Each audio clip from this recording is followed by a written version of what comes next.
Thank you, Senator Lujan. Senator Marshall. All right, thank you, Chairman. Again, welcome to all of our witnesses today. I think that the question I'm going to start with is what should Congress not do right now with AI? What should we not do that would prevent innovation from continuing? What scares you, Dr. Sell?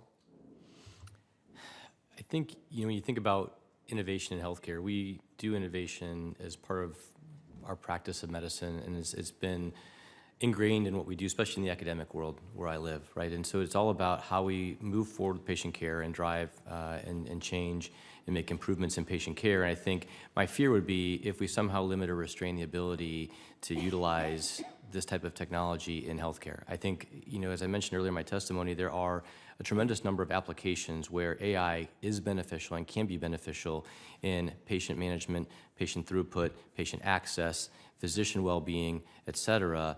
And so I think if there's any fear that I have, it is that this technology would be actually removed or limited in some way. I think we want to be actively engaged as clinicians in developing that tool. So I think if there was any way that we would be somehow cut out of that process, I think that makes me nervous. But I think those would be the two areas where if there's anything that the government would do that would limit our access to or ability to participate in the development of this tool, I think that would be scary for me. Thank you. Let's go ahead to Dr. Mandel next. I'll say that I would avoid actions that would promote unregulatable monopolies. And I would be very cautious when designing specific regulations to recognize the extremely rapid change in this technology. It's not even enough to keep up with the medical literature. You have to be following releases and announcements on Twitter a couple times a day to understand what's going on in this field, not reading your journals once a week or once a month.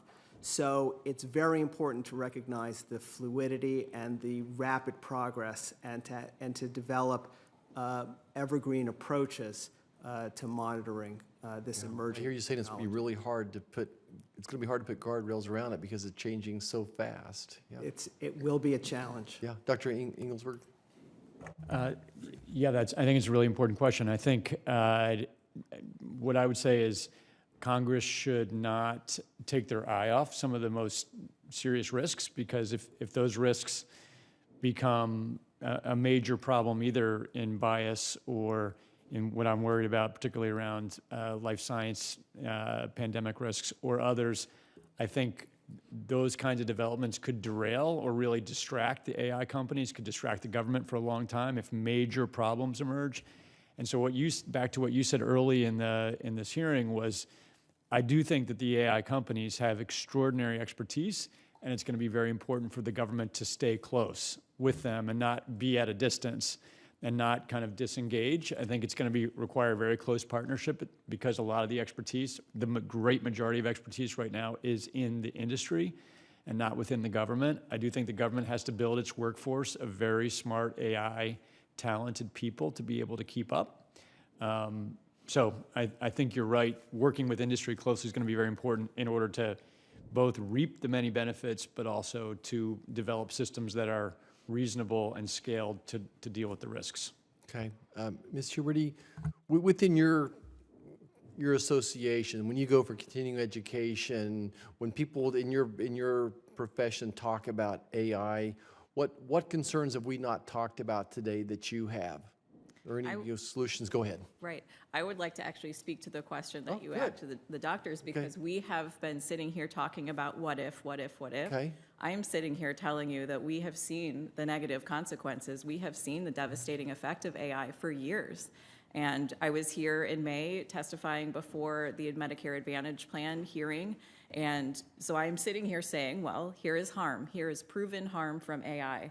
So what are we going to do about it? My fear is that we're doing nothing. We aren't doing anything. So that's my contribution to that, is that we need to be doing something.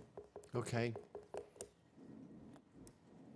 Dr. Inglesbury, let's talk about viral gain of function just for a section. Viral gain of function research, and certainly AI could be used with this area, and it probably has been, whether you're trying to develop a protein spike that fits on a SARS virus, maybe insert an HIV code from the HIV virus in to decrease people's level of immune reaction, or put a furin cleavage site as well.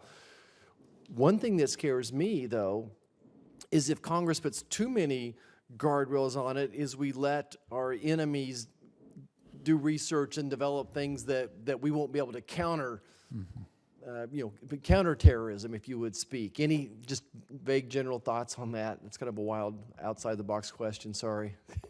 Well, no, I think it's very, very, very important. I think this last year and a half, there's been a lot of work between the government and the scientific community around trying to develop the right policy that focuses only on the very highest risks around potential pandemic pathogen research. I do think that if the U.S. gets its house in order, it can then argue for kind of the similar standards around the world. In this case, I don't think other countries want to be creating new viruses. I don't think governments are going to want to create viruses with pandemic risks that they're not aware of. They're going to want to have the same kind of understanding of what their science communities are doing. So I think ultimately all governments, in theory, should be moving towards the same kind of arrangements, which is not slowing science down, but being aware of that little area, that small area of science, which could pose extraordinary risks, and just doing the right thing, working with industry. Yeah, doing the right thing is so important, right? You know, we've all seen in healthcare innovation, so many technologies come by our desk. You know, there was a time when people thought, oh my gosh, we shouldn't do MRIs because it could lead to overdiagnosis. And certainly you don't want an obstetrician reading an MRI, but it didn't stop us from developing the MRI technology. As I think about these algorithms, at the end of the day, I think it comes down to people doing the right thing and us teaching our medical students the right thing, that this is one more tool. It's no more important than a CBC or an X-ray, and it's no more important than a stethoscope. Do you remember that fourth year of medical school when you suddenly realized the most important tool you had in the toolbox was listening to a patient? If you could only have one thing, it'd be listening to the patient. And I just would implore you all to keep the patient first. And as we teach our medical students that this is a tool.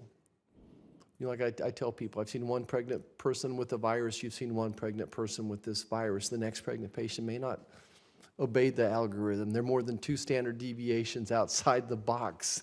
That's all algorithms are for the most part. Here's 2 standard deviations. Most people should be in the hospital 2.3 days after being admitted with pneumonia, unless they develop a blood clot. So it's going to come up to the person, people doing the right thing in our professions to protect. I would love to come back and talk, what are your professions doing to protect the integrity of healthcare? But I do appreciate you all coming in. It's been great insight. Thank you.